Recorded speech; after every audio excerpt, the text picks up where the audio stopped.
Сәлеметсіздер мен құрметті әріптестер, мен Омарбаева Гүлнара Оңғаровна, Маңғыстау облысы Қарағай ауданы Мұнайшы ауылындағы нөмір 5-ші жалпы білім беретін мектебінде орыс тілі және әдебиеті пәні мұғалімі болып жұмыс жасаймын. Еңбек өтілім 29 жыл, педагог зерттеушімін. Сонымен қатар сынып жетекшілік қызметім бар. Бүгін мен сіздерге сабақ аяқталған соң бағыты бойынша қуыршақ театры арқылы оқушылардың қызығушылықтарын, қарым-қатынас дағдыларын, рухани құндылықтарын дамытуға бағытталған қуыршақта уақыты тақырыбындағы педагогикалық идеямды ұсынамын. Менің бүгінгі кейіпкерлерім міне мына бір қуыршақтар, осы бір кішкентай қуыршақтар үлкен педагогикалық идеяның символы. Өйткені олар баланың қол еңбегі, балалардың қиялы мен рухани әлемінің көрінісі. Жалпы қуыршақ театр ол сыныптың ішіндегі инклюзия, яғни ерекше білімді қажет ететін оқушылар мен жалпы білім алушылардың бір ортада біріктіріп жұмыс жасайтын тиімді педагогикалық құрал. Себебі театрланған іс-әрекеттің ішінде балалар өздерін еркін сезінеді, олар бірге ортақ міндеттерді шешеді, бірге белсене араласа бастайды. Ал енді өзектілігіне келетін болса, қазіргі таңда оқушылардың бос уақытын тиімді және пайдалы өткізу мәселесі өте өзекті болып тұр. Өйткені көптеген балалар сабақтан соң пассивті түрде өткізеді бос уақыттарын, гаджеттерге арнайды, ал ол олардың шығармашылық дамуына, әлеуметтік қарым-қатынасына және де эмоционалдық интеллектісіне кері әсер тигізуі мүмкін. Мақсатына келетін болсақ, осы уақытты тиімді пайдалана отырып, инклюзивті ортада оқушылардың шығармашылық, әлеуметтік және эмоционалдық дағдыларын дамыту, сондай-ақ әр баланың өзін маңызды сезінуіне жағдай жасау.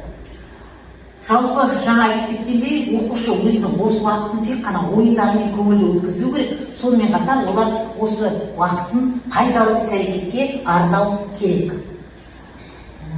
Біздер қуыршақ театрын құрғанымызда мектебімізде оларды әр кезеңге бөлдік жоспар бойынша. Тақырыппен танысу, рөлдерді бөлу, қуыршақтар жасау, сценарий жазу, дайындық кезең қойылып және міндетті түрде әр қойылымнан кейін рефлексия өтеміз. Бұл жерде мысалы бір сыныпта инклюзия оқушы болады.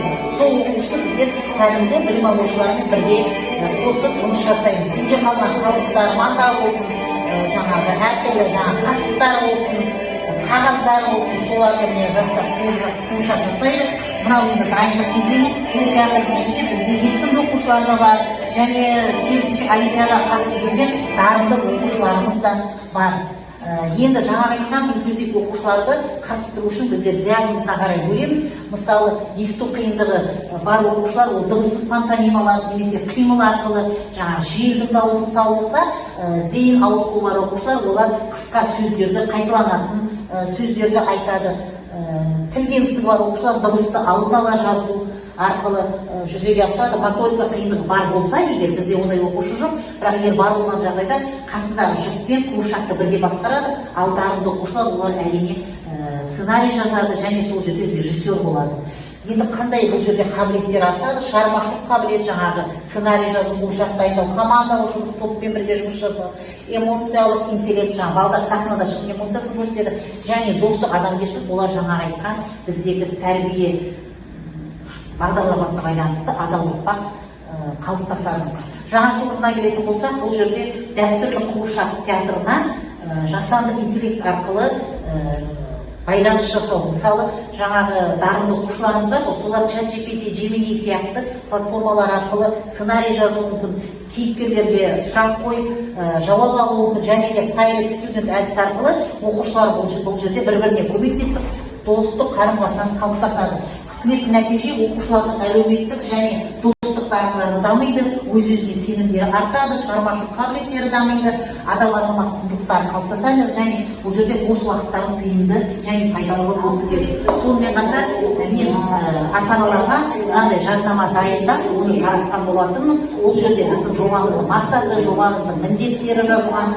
Сонымен қатар ата-аналарға жаңа балдарды қолдау керектігі, сіздің қолдауыңыз баланың сенімін артады деген сияқты ата-аналарға арналған кеңестер және балалардың бос уақытын тиімді қалай ұйымдастыруға болады.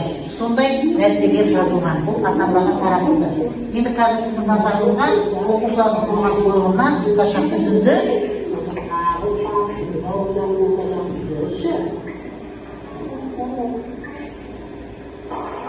Бұл жерде жаңағы оқушылар, инклюзия оқушылар болсын, жалпы білім алушы оқушылар бәрі әлемде қолдау қажет. Ал оларда көрермендердің шапалағын көріп, қолдауын білгеннен кейін олар өздерін нағыз актер сезінеді, бір-біріне деген жаңағы достық қарым-қатынастары қалыптасады және өздеріне сенімді бола бастайды. Осы қуыршақ театрына қатысқаннан кейін оқушыларда қандай өзгешелік болды, соны білу үшін біз ән мұғалімдерінен сұхбат алдық.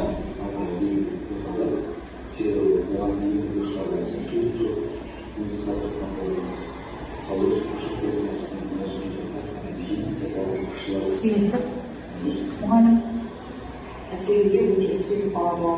осы қуыршақ театрына қатысқалы бері өзінің ойындағы қабілетінің ашылғанын байқадым. достарым арасында жұмыс қатынасы ерекше.